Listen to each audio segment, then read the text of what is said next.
We are back with some breaking economic data. Yeah, and some big numbers. The U.S. economy added a more than expected 303,000 jobs in March, while the unemployment rate came in at 3.8%. Joining us now to break it down is NBC News senior business correspondent Christine Roman. Altogether, guys, you're talking about an average of 230,000 jobs created every month over the past year. That is a booming job market. I want to be real clear.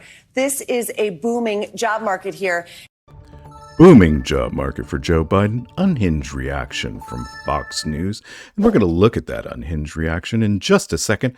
But first, hit that like button. Helps the channel immensely. Punch the subscribe button. And then ring-a-ling the ding-a-ling bell so you get notifications on all of our latest videos. Yes, indeed, a booming job market. And we want to look at that Fox unhinged reaction. But first, let's look at what analysts are saying impact this may have on a coming recession. Does this put a stake in the heart of those who expect a recession over the next 12 to 18 months? Well, it doesn't put in the stake of the heart of the people, but it definitely kills the argument that a recession is coming. There is absolutely no indication of a recession. Instead, what we can expect is what we've had, which is solid, stable growth in the job market, solid, stable growth in the economy as a whole, steadily rising wages, which are going to outstrip inflation. So workers are going to be better off, have more money in their pockets to buy things for their families.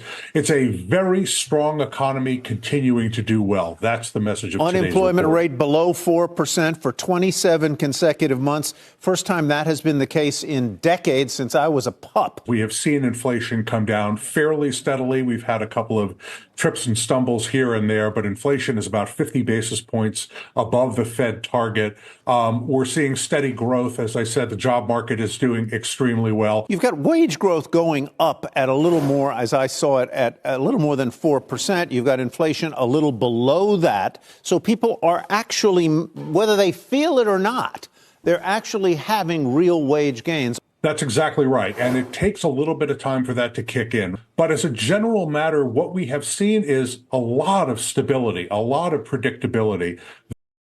A lot of stability, a lot of predictability in the economy for Joe Biden.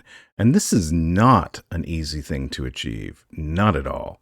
Right. It's a very tough thing, as you know, as a former labor secretary, to achieve, because you can't super control the economy that way. But the idea that there are jobs for people, that the wages in those jobs go up at a rate that's higher than inflation. Those people have money. They spend it creating business activity, creating economic activity without out of control inflation. That's a very hard soup to mix.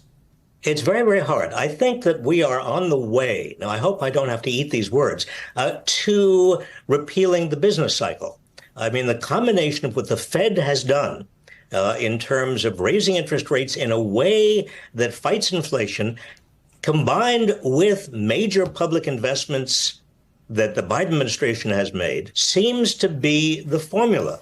And maybe it means we don't have to worry as much about inflation or recession. We find that wages are growing higher and faster than inflation. Inflation is way down. Wages are starting to come up. And this is really why consumer sentiment is starting to look as good as it is. I hope the Fed does begin to respond to the good news, but also the lower inflation. I think this is a big deal. The Fed has and deserves credit, as does the Biden administration, for this, quote, soft landing. But I think the Fed can do more and should do more, certainly over the next 6 or 7 months. The Fed can do more, should do more. But another place we'd like to see a reaction is more in the polling. And you'll hear a lot of pundits talk about why the public isn't feeling this, why it isn't showing up in polling. And we want to look at a clip from the political strategist and pollster, Rachel Bitgover, who has a really unique take on this, and one that's we're probably going to play a lot, because this is a fact that's really hard for even activists like you out there to take in and accept.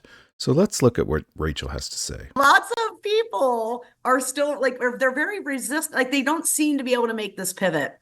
The most important thing in the book is this: no one is like us. No one knows any of the news that you know. They don't have any idea. They know there's a separation of powers. They have nothing else. They know who the president is. They probably maybe know who the governor of their state is. Maybe. Definitely nobody else, though. Like, it's so hard for us to accept that that is 90% of everybody else, okay? Right. And if we don't accept it, it's a big bad thing. You cannot respond to something, a stimulus you never see, okay? And because these folks are never seeing news and information, it becomes beholden to us to go and find the tuned out, right? You cannot respond to a stimulus you never see. You cannot respond to a stimulus you never see. Really wise words. And also, we have to go out there and find the uninformed, more wise words. And there's a lot of ways to do that. But one of the ways is to support organizations like Permanent Majority.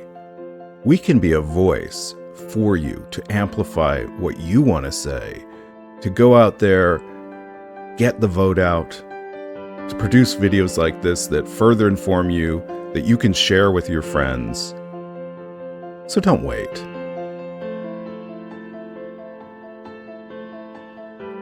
Donate. You can do it from a link in the description or just go to permanentmajority.us.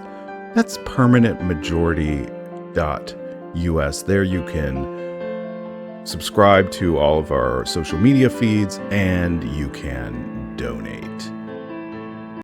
Now we want to jump right over to that excellent Fox Unhinged reaction right now. Your reaction to this jobs report? Very good, Maria. The household employment was actually up almost 500,000. The unemployment rate fell. The work week was stable. It looks really good right now. It's a good number, no question. Well, it's a good number, but is it too good for rate cuts? Is it too good? Is that number too good? Well, you know what's too good? The video in the lower left-hand corner. So why don't you click on that and make today a permanent majority day. PM in the AM, PM in the PM. Click it. Click it right now.